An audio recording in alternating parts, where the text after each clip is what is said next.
bust pencils. Yeah. Grab those pencils and bust them. 12 shows of Christmas. You don't wanna miss this. Johnny Lupinacci. Tim Slaker. But goes to Jakob. Sit your ass down and learn. Yeah. Sit your ass down and learn. Woo! Oh, Jacob, what a morning. Busted pencils, fully leaded education talk, educated educators, talking education. Friday, producer's choice, special show today. Man, I don't think that intro will ever get old to me. I love the jingle bells at the beginning, the festive, feeling to the whole thing. But man, I crack up every time I hear it. I'm a big fan. Jacob, rocks. you flexing, yeah, it rocks. You flexing those skills, chairman of the board. But let's jump into it, man, because today is, come to be one of our most favorite days of the week, Friday. And, sometimes we record a day or so ahead of things. And so, we're thinking about the day. But today's special, Jacob, because we are present in the actual day. So we're recording it, And Yes. I was trying to go for a little like Christmas. It is Christmas time. Trying to go for a Christmas pun there that I fumbled on. But get it. You get it, listener. It's present.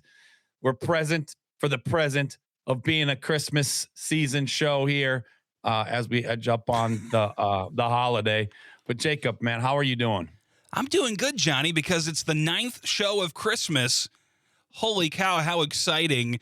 There's 12 of them. We only have 3 left after this.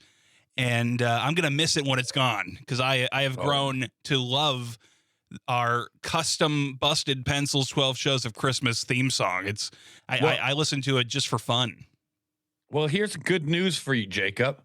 It happens again next year. Woo! So we can get back to regular programming and then, have that excitement. It's like getting the Christmas decorations out or the holiday decorations, however you celebrate your holidays. It's like you put that stuff away a little bit after the holiday and then boom, as soon as it's back that time of year again, it comes back out. So it will be gone, but not lost, Jacob. It comes back around every year and we'll be doing this, again next year. But before we even begin thinking about the future, remember, we're in the present and we have presents for you today with Jacob's producer's choice. Let's dig into it, my guy.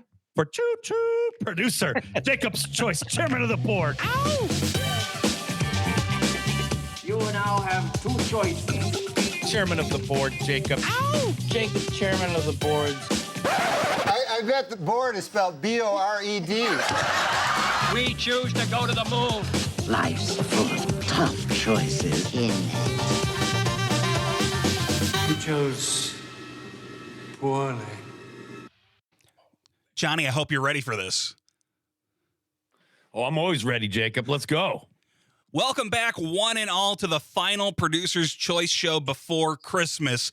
That's right, folks. We've only got 6 days to go before the big day, and all around America, and indeed the world, there are people preparing for the zenith of the holiday season. It's a time when those that are dear to us gather near to us and do one special thing. That's right, Johnny. Watch Christmas movies. Oh, yeah. Every era has its own classics, every family has their own special tradition, and every person has their own personal favorite Christmas movie. That's why today I've asked an expert movie watcher to join me here to reminisce about our favorite Christmas classics. I've got Dr. Johnny Lupinacci. Johnny, you want to talk about Christmas movies with me today? Oh, Jacob, I absolutely do. I love this topic. Man, I love movies. So I'm excited about that. Anytime we could talk shop in that department, and especially Christmas movies, one of my favorite topics. So let's do it, Jacob. Let's do a Producer's Choice Christmas Movies edition. Now, before we begin, Johnny, I just want to say that this is an inclusive podcast. So if you want to pick 8 Crazy Nights, you are allowed to do so. I will allow you to pick Adam Sandler's 8 Crazy Nights as a movie to talk about. Yeah. It's a good one. Is it a good one? I mean, this is the thing, Jacob, you're going to find really quickly with my selection of Christmas movies. I've got all kinds of categories for them. And yeah, man, especially Adam Sandler. I'm always a big fan of his stuff. So it's up there with some of my favorites. But let me surprise you. Let me surprise you, my guy. You drive this bus. I like the bum diddy diddy bum bum song as much as anybody, so I can't knock you too much. I'll just start us off real quick with our first question, Johnny. Did your family have a go-to Christmas movie when you were a kid? Oh, when I was a kid, let me think. We didn't really have a go-to Christmas movie, but I will say this.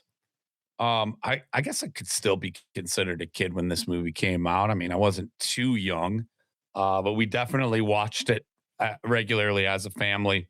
Elf was a big popular one in our household. We just always found Will Ferrell hilarious. As I can't imagine anybody not finding him hilarious. The man's a national treasure to all things comedic. Absolutely. But Elf was a big one. But Jacob, you know what was big when I was little, when I was really much younger, and it was probably something listeners can relate to. We always looked forward to as kids the Christmas specials. So it wasn't as much Christmas movies. Maybe a Muppets Christmas was a pretty popular one back then. But the Christmas specials would come out. The Frosty the Snowman, the Rudolph the Red-Nosed Reindeer. It was like a mixture of puppets and claymations that would be spread across different half-hour specials on television networks. Those were big. Always reminded me of the Christmas season, and those are my biggest memories around like television viewing as a kid, because there wasn't, I guess there were Christmas movies, but when I was young, again dating myself, you didn't watch movies at home. You went to the theater to see movies. And then as I got a little older, I think Tim and I have joked about this. You'd rent a VCR occasionally and bring home a couple of VHS tapes. And then when I was a little older, it became more popular to have cable television, movie channels. And then it was always like a constant rotation of Christmas movies. But our family was never big on like Miracle on 34th Street or the Christmas Story. For us, man, we watched Christmas specials, and then it was, when Elf a little later came around, man, we all found that movie hilarious and heartfelt, and so it was a staple. You got me thinking when you mentioned Christmas specials, not just about the older stuff like with Rudolph the Red-Nosed Reindeer, but every TV show for I don't know how long has been committing itself, it seems, to having a Christmas episode of the show, whether it's, something like Family Guy or kids shows. I mean, every show for as long as I can remember has always been interested in doing it. Looking back, do you have a favorite TV show's Christmas special that sticks out in your mind as like, oh, that was a good one? Because they're hit and miss. Yeah, they are. I'm trying to think. Going back to like watching sitcoms, and they always knew to time that Christmas episode. You know what? I think it's probably a recency bias on this. I was a big fan of, I'm gonna have to go with Bob's Burgers, man. Nice. Their holiday specials are, that show's never a miss for me. It's good animation. It's great. It's great comedy. But yeah, man, I think like their Christmas ones always crack me up. And it's like, everything about them just hits all the marks. So that's my recency bias on it. And there's like I don't know, like a cognitive dissonance around a flurry of Christmas TV moments. That popped into my head and I couldn't quite nail them down. It was like, if you can imagine like all the different noise of playing 15 different CDs at the same time. That's what I was seeing scenes from them all. And I didn't want to get it wrong, but I can't quite remember which one belonged to each show. So I went with the recency bias of Bob's Burgers. I think that's a fair answer, and I appreciate that you showed your work too, so I can see your process. And yes, Bob Yeah, you Burgers. to talk through. We talk through things here on Busted Pencil. So, yeah. That's what we do. For me, I'm thinking about the Futurama Christmas episode with Robot Santa coming to blow everybody up. I don't know if that necessarily reflects Christmas cheer or if it's a bit more cynical of a take, but I think it had a positive message at the end of some sort. Johnny, I want to ask you, no, It's a Wonderful Life anywhere in this story of either the familial traditions or what? I mean, come on, Jimmy Stewart. Yeah, I mean, again, I'm as old timey as I can get. It always felt old timey to me. I'm not It's a Wonderful Life big fan. I mean, first of all, I got the ADHD, man. I'm sitting down and watching a movie. It's got to be like you talk to me about Christmas movies from my youth, and I'm like Gremlins. How about that one? That was a Christmas Gremlins movie. is great. Yeah. How about Die Hard? That's technically a Christmas movie. I'm going to take that angle. I know people like to debate that one. Jacob, it popped into my head.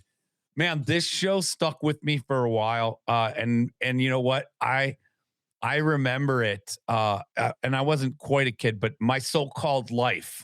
Oh, Remember okay. that series? Pretty epic series, coming of age kind of, television drama, especially for we talked about MTV generation recently. Yep. But My So-Called Life kind of nails that home. They had a Christmas episode. I couldn't remember right off the top of my head when you asked if it was My So-Called Life or 90210, because those were sort of like coming of age shows for like early teenage young Johnny here.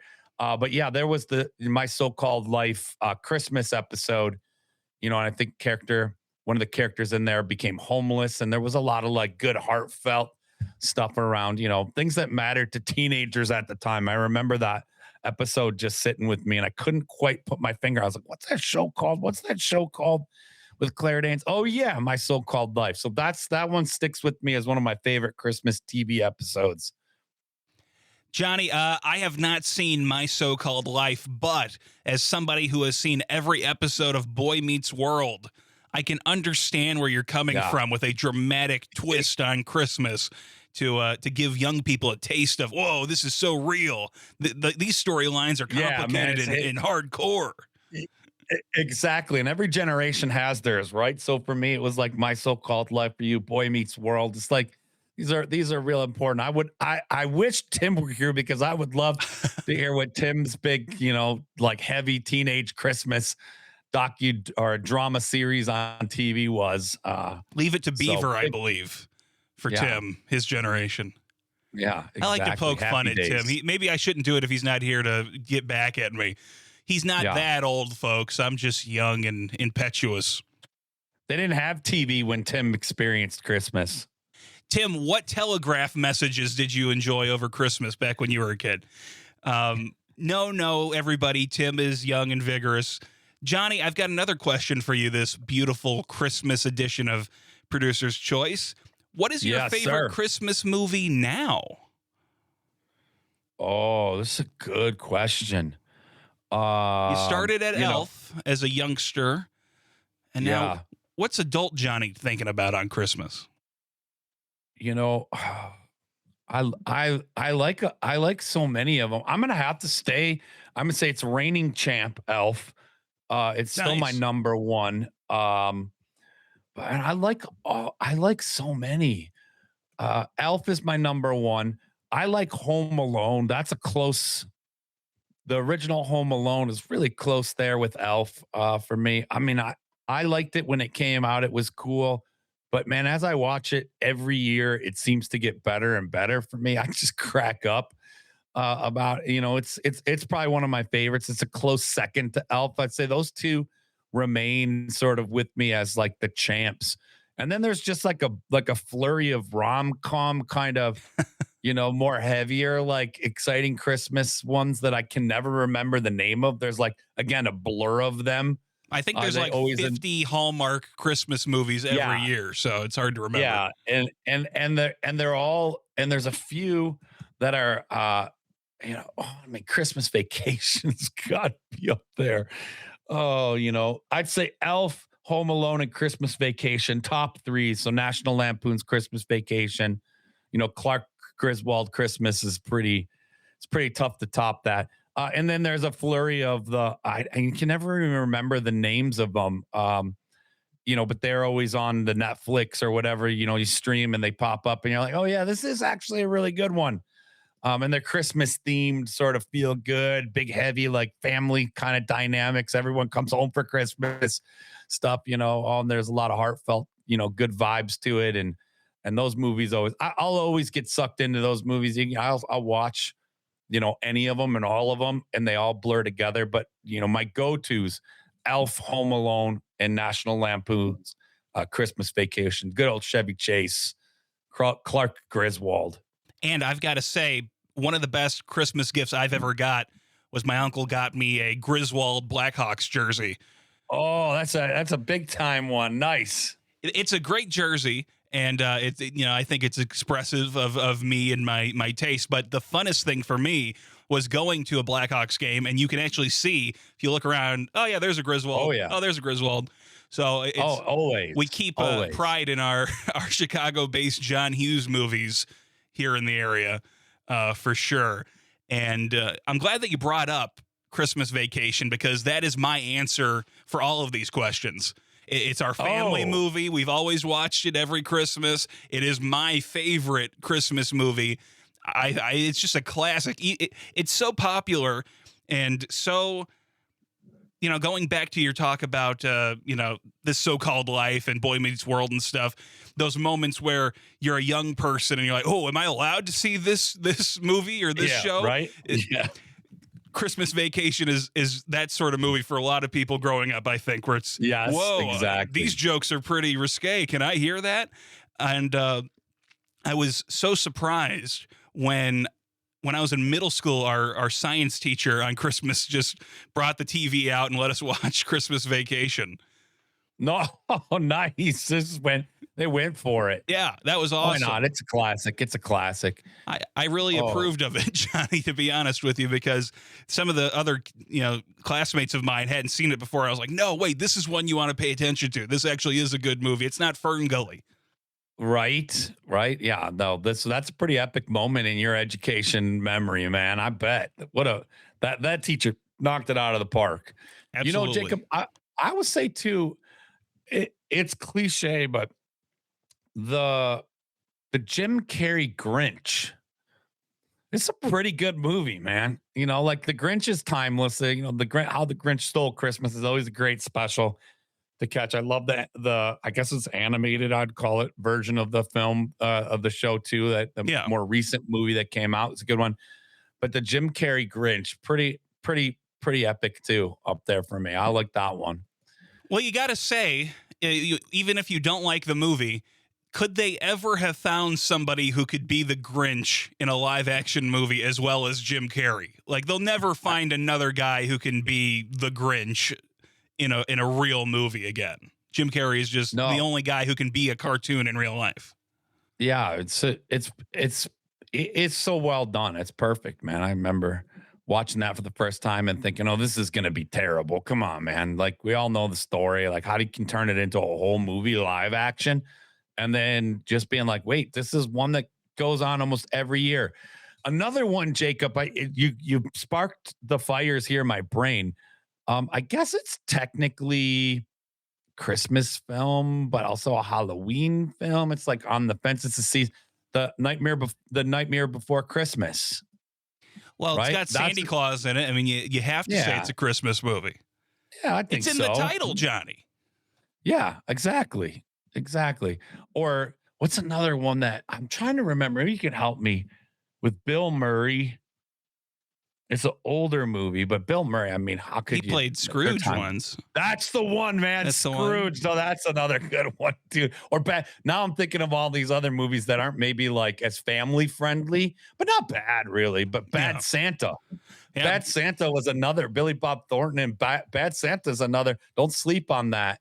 On that one. That was a pretty good one. Bad Santa was a good one. Speaking of good ones, Johnny, my last big question for us today is, what do you think are the important components of a good Christmas movie? What makes these movies stick out in your mind as being great Christmas movies? Oh, I think for me, I think here it is. I'm going to go because it's hard because there's so many different categories, right? Yeah. But I think what goes across all of them is that they bring out some big emotion, whether it's humor, whether it's heartfelt, warm, whether it's, dealing with something like heavy and sad. And then there's a turn of events that brightens everybody up, or, is reflective of the year. And like somebody who's really grumpy or down, sees a spark and gets a little of that Christmas magic. I think that's it, Jacob. For me, even the serious ones, even like Christmas horror, thriller as a genre, there's always this element of like something magical that happens, right? Not like, so I think that's it. The common ingredient, other than the holiday or like the snow or like the whole, even if it's not, it's set in a warm place, there's always some kind of twist around the season. But I think for me, the magic, the ingredient is the magic. The Christmas magic is sort of woven into the story in some sense. Whether it's a comedy or it's, like a drama, or it's, even something as fringe as like an action Christmas movie. Yes, they exist. Die Hard, right? I mean, there's all kinds of different ones that are set in the Christmas season that have some little element of like the Christmas magic, like the twist that comes to it that is, special about the season, that appeals to the more emotional side of all of us. Yeah, absolutely. It's that magical element is such a big part of Christmas, whether it's for kids' movies, especially you lean into it for kids' movies, but even adults, it's giving you that feeling of something special about the season and reminds you of all those good things about it. I think the big key to a great Christmas movie, Johnny, is when the movies acknowledge how hard Christmas can be. They show the stress around the season, or trying to get all this stuff together, or, you love seeing your family, but also your uncles are annoying, and, you bring in all these things. And then in the end, it's also family and coming together and stuff that gets you through all those hard times. I think that is what really gets a great Christmas movie over the line. Whether it's an elf with Buddy's dad getting fed up with him because, it's hard to have your wacky elf son come from the North Pole, and the family breaks up, but then you go out and find him and we come together. I think it gives people a sense of relief. They're like, yes, I'm not the only one who finds this to be a really hard day to get through. And also it, gives that great lesson about coming together. And despite how tough Christmas can be, it's still good to be with your family. And at the end of the day, we all celebrate together. So I think that's why Christmas movies really hit the way they do for us. Yeah, absolutely. Christmas can be hard. Don't feed, your gremlin after midnight. There's stressful situations you can find yourself in. Was that little cute little guy Gizmo? They fed him after. And don't get him wet either. That's right. There's really only 2 rules. I don't know what's wrong with that kid, but what are you going to do? Johnny, a really real cool movie, Scary Fast. As a kid, I was like pretty terrified of what happened. It got pretty spooky real fast. That's one movie. Were you ever confused with Gremlins, that you thought it was a Steven Spielberg movie for a long time?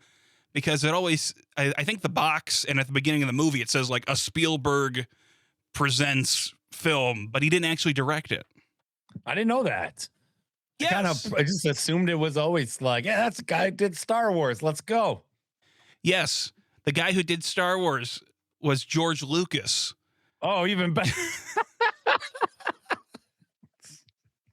Isn't that isn't that who Steven Spielberg is? Yes, Steven Spielberg is George Lucas. Whoa, news breaking here on Busted Pencils. That's the kind of education I got. The classics, not the specifics, the classics. Very good. It's not called specific in session. It's class in session. So we just go for the classics. The classics. It's Friday morning, and I promise that Jacob and I have not had any of the eggnog yet for the Christmas season, although not yet. Steven Spielberg is George Lucas. George Lucas is not Steven Spielberg. Those two, Steven Spielberg did make Star Wars. George Lucas did Gremlins. We're misinformation here. Disinformation all over the place. No, Jake. Merry Christmas, everyone. Hey, everybody. Merry Christmas information. Johnny, what a great show. Thank you for being Producer's here. choice, man. Producer's there you go, choice. right down to the buzzer.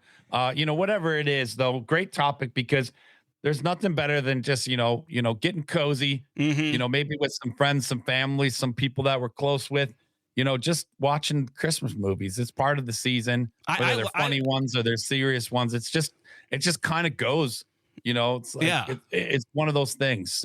Just dig in. Hopefully you enjoy your Christmas season.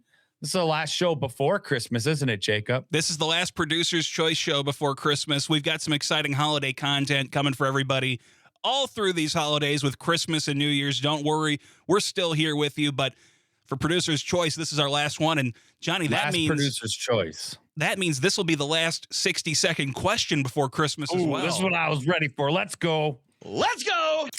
Johnny, you've got 60 seconds. What's a better Christmas movie, Gremlins or Die Hard? Gremlins. Correct. Yes, I nailed it. That was an easy one. That was my 3-second question. Man, I was terrified of that movie for a lot of years. I probably watched it way too young. It was scary to me. So good one. Although I love the movie Die Hard, I always like to get into arguments with a lot of my film friends who are like nerds about what kind of genre or what kind of film is what and which actors and actresses won what awards and who wrote the film and who did the score. They know all that stuff. Clearly, listener, I don't know that stuff. I mean, the fumble with George Lucas and Steven Spielberg, I actually did think Steven Spielberg did Star Wars. So I get the wires crossed. But one thing I do love is to have a good conversation around something that we watch together or that we have a common experience around. And Jacob, thank you for bringing the holiday spirit to, watching holiday movies, holiday specials, holiday TV shows. Hopefully you, listener out there, get to do that and enjoy that with people that you're close with. So have a good holiday season. Enjoy the holiday content. Be safe out there. And you know what? It's coming up. Happy holidays. And we'll see you soon. And now it's time for your moment of Zen.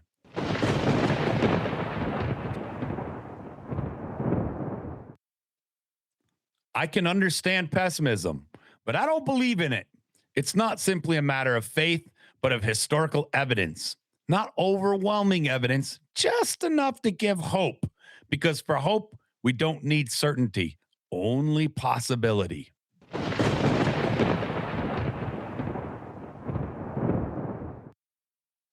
Thank you for listening to this episode of Producer's Choice. And remember to grab great podcasts packed full with more Busted Pencils content on Apple Podcasts, Spotify, and of course on the Civic Media website. Hey, and don't be late for homeroom on Monday, and be sure next week to grab Class in Session on Wednesday. And if you don't already know, well, then you're going to love this. You can catch Busted Pencils broadcast at 3 p.m. Central Time across every Civic Media Network station on Saturdays for 1 hour of your favorite blue-collar scholars, Tim and Johnny, and keep busting pencils.